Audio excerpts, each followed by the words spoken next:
to the Warner Brothas Podcast special edition here. As you see, you got one of the two brothers. You got one half of the Warner Brothas Podcast here. Kyle's not here. He will be here throughout the entirety of the series, but right now he is not. We'll be implementing him as we go along, and maybe other people to give their opinions and things. So, as I mentioned on the last podcast with Camden, this is going to be a list of the top 15 MVPs since the merger. Why then? I don't have as much data on the other ones. I can't go into it as much. You have to go off obviously reports. They don't track blocks and steals and things like that. It's just harder to gauge as a person who didn't live it how great that season was. I obviously didn't live in the 80s and 90s, but with proper footage, documentation, I can get a grasp and I can get everything you possibly can get pretty much other than living it of how those seasons went along. So we went from there. Going into this, you're going to see some advanced analytics mentioned. You're going to see some non-advanced, your traditional statistics listed as well. We've got a list of 15. We're going to mention some honorable mentions here in just a moment. Couple things I did want to mention is you're going to hear box plus minus, pretty straightforward on that. So if they're plus 8 per 100 possessions, that means that when they were playing on the floor, they're plus 8 on the floor. Value over replacement player, same thing. It's a box estimate. So basically your replacement players are at -2. So basically when they're on the floor, how much more valuable are they than your average player on the floor? So if it's 7, they would technically be like 9 points, but they'd be that much more valuable than someone else who's on the floor. You're gonna get win shares, how important and what their shares of the wins are. So if you won 60 games, you had 27 win shares, you accounted for 27 of your team's 60 wins. Essentially is how that goes. Player efficiency, points, rebounds, assists, turnovers, field goal percentage, all of that mashed into one to see how efficient you were as a player throughout the year. True shooting percentage, that's field goals, 3 points, free throws together, what your true actual shooting percentage was. So you'll hear those things. Usage rates, pretty simple, straightforward, how much you were used. Offensive and defensive rating. So it's on an average of 100. So if you're putting up 120, the average is 100. You're putting up 20 more points per 100 possessions than the average. Defensive rating, if you put up lower, then you're basically allowing, say, 93 compared to allowing 100. So it's basically, there are things to kind of deeper analyze the seasons and what they did during those seasons. Then obviously you have your counting, points, rebounds, assists, so on and so forth. I'm also going to talk about their best 5-game stretch, including their best games.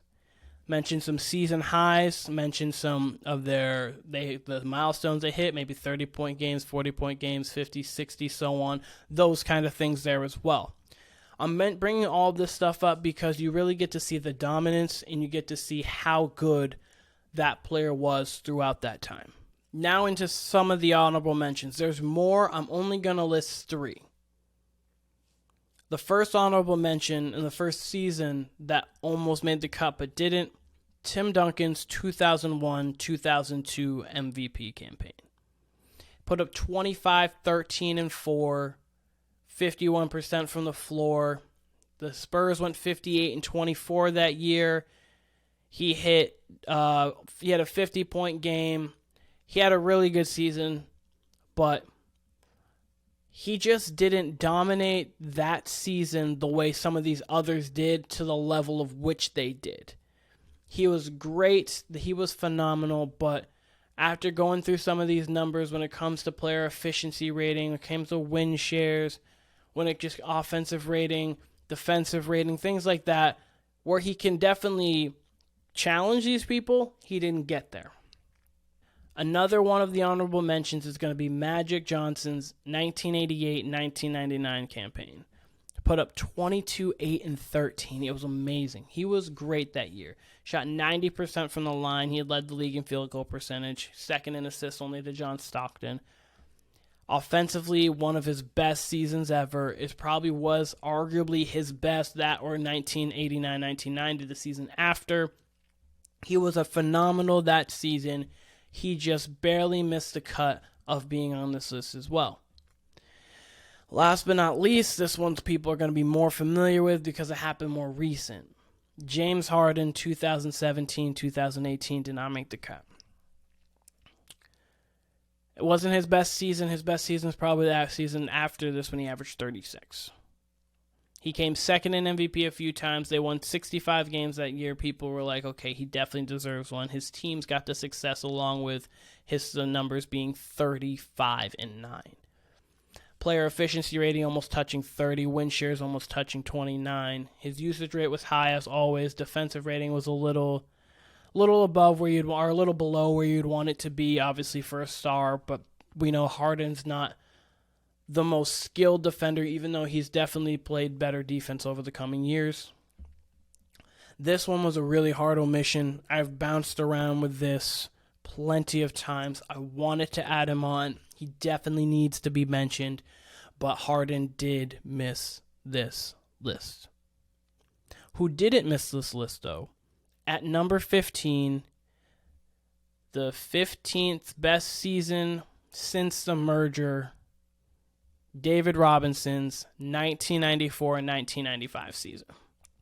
I feel like David Robinson is one of the best stars that's not talked about as much as he should be.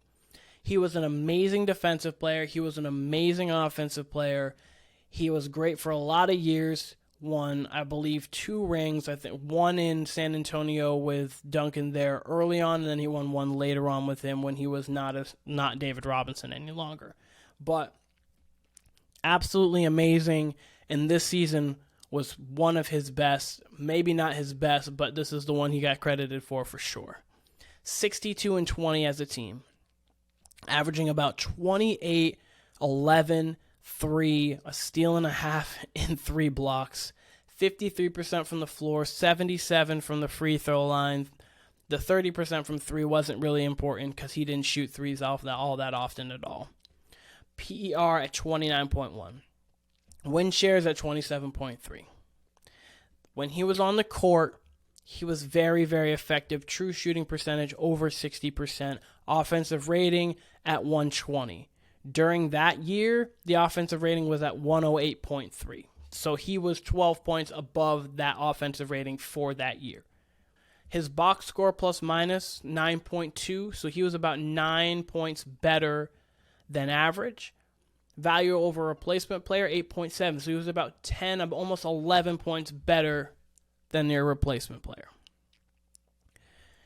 He had no 50-point games, but he had 6 40-point games.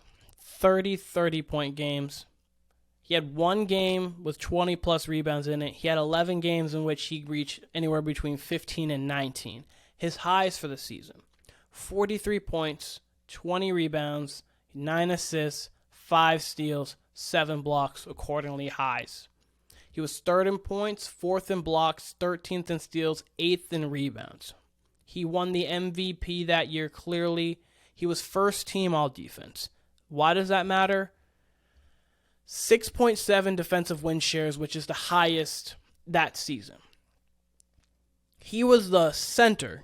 Dikembe Mutombo won the Defensive Player of the Year, which means Dikembe Mutombo was on all defensive second team, but won Defensive Player of the Year. How that makes sense, I don't know. What you're saying is Robinson was a better defensive center that year, but Mutombo won the award for being the best defender. I don't know. I wasn't there. I don't vote. But another thing that I'm going to mention here and bring up here is comparisons to other people's seasons that year. So the next 5 highest people for win shares was at 22.1 when he was at 27.3. So he's 5 above.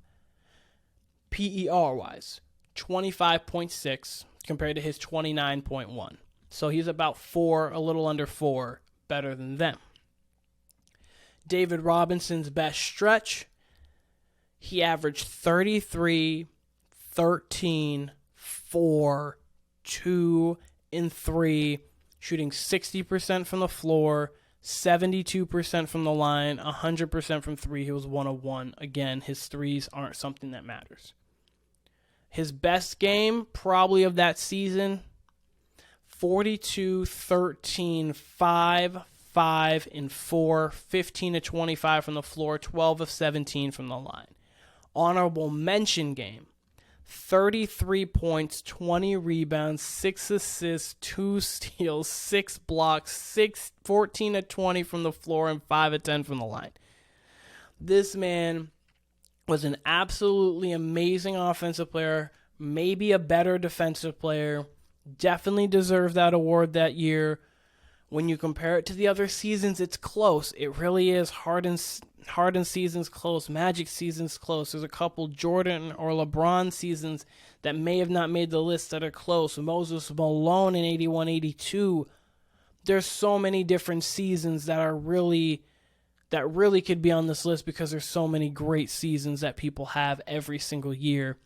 But David Robinson definitely deserved this award. They swept the Nuggets that year. Speaking of Mutombo, they swept the Nuggets that year in the playoffs.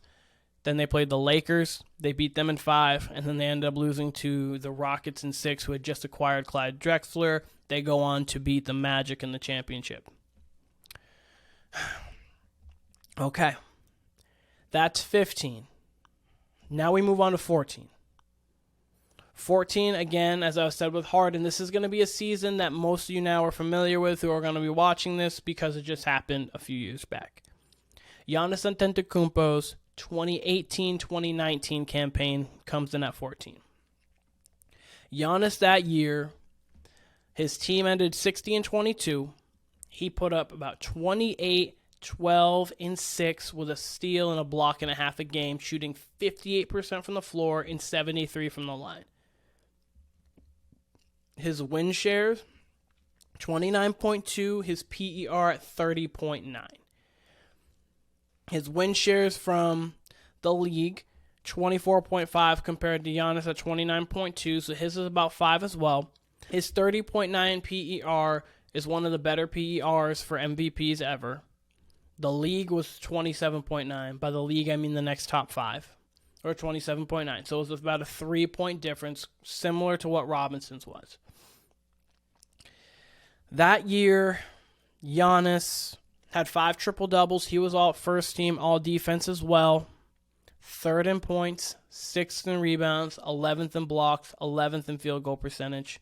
His highs, 52 points, 21 rebounds, 11 assists, 5 steals, 5 blocks were his highs throughout the season.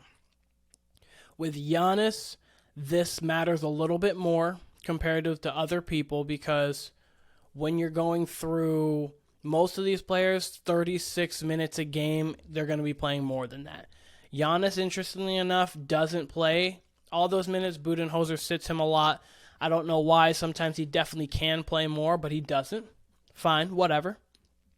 But his per 36 numbers, 30 points, 14 rebounds, 6.5 assists, 1.4 steals, 1.7 blocks. He is one of the best players of our generation, clearly, and he had arguably one of his 3 best seasons so far in his career. True shooting percentage is at 64.4. His offensive rating that year was at 121. The league average was at 110.4, so he was 11 above the league. Usage rate was at 32. Box plus minus was at 10.4. His value over replacement was at 7.4, a little bit less than Robinson, but box plus minus was more. His best 5-game stretch was incredible. You're going to see throughout this list, obviously people have stretches, but there's going to be some stretches here that you look and you're like, they did what during what? And I understand 5 games is only 5 games. I understand that's a small percentage, but it really just shows you over anywhere from an 8 to 10 day stretch how great these players were, and it just gives you a glimpse into their season. Giannis in his 5-game stretch, 32.8, 14.6, 7.4, a steal, and a block and a half, shooting 67% from the floor, 71 from the line, and for him, a high 38.5 from three. So he's close to 40% from three. None of those include his best game, though. His best game, 52, 16, 7, 2 steals, and a block, 15 to 26 from the floor, 3 of 8 from 3, 19 to 21 from the line. Absolutely incredible. During the year, he had a 50-point game, clearly, as I just mentioned. Had 5 40-point games, had 25 30-point games. He had 1 game over 20 rebounds. He had 21 games between 15 and 19 rebounds. He had 7 games over 10 assists. Great season. That year for Giannis was amazing. In the playoffs, it didn't end as great. He beat the Pistons in the first round. They beat the Celtics in 5. That was a series that Kyrie kind of self-imploded and really quit on the team before he left. And then that next year, he played the next series, he played the Raptors, and that was the Kawhi year. They lost in 6. They built the wall, and then next year the next year after they lost to the Heat, we know what happens afterwards. So Giannis comes in at 14 on the list of the top 15 MVPs since the merger. Okay. And that's it for today. 15 and 14. What I'm going to do is going to go 15-14, 13-12. You'll see that next week. Then 11-10, then 9-8, then 7-6, then 5-4-3-2-1. Each are going to have their separate little video. These videos aren't to be terribly long. They don't need to be. But what it is to be is to appreciate, anticipate, and wonder where these people are going to be ranked, and to appreciate the greatness that these players have put forth in their seasons. A lot of the seasons that are even the greater seasons didn't get MVPs because other people were just as great. Bird's best season came in Magic's 86-87 MVP season. His most points, most rebounds, he shot 50-40-90 that year. He was amazing that year. Absolutely amazing that year.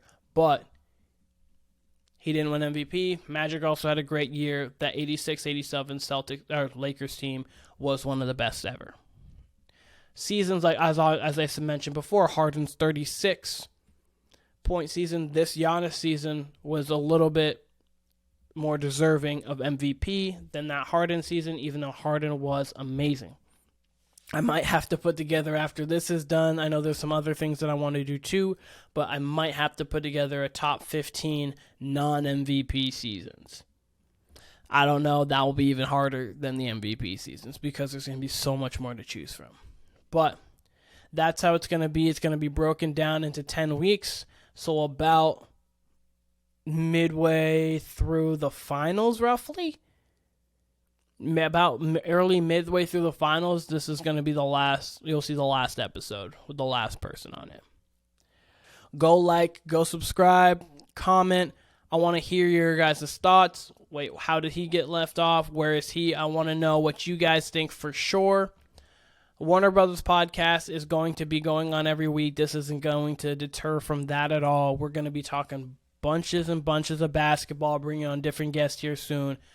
I'm not going to be the only person throughout this 10-week stretch that you hear or see. We're going to have people on asking some questions, doing some other things of that nature, 100%. This was Keenan, one half of the Warner Brothas Podcast, coming to you with a special series, the top 15 MVPs since the merger.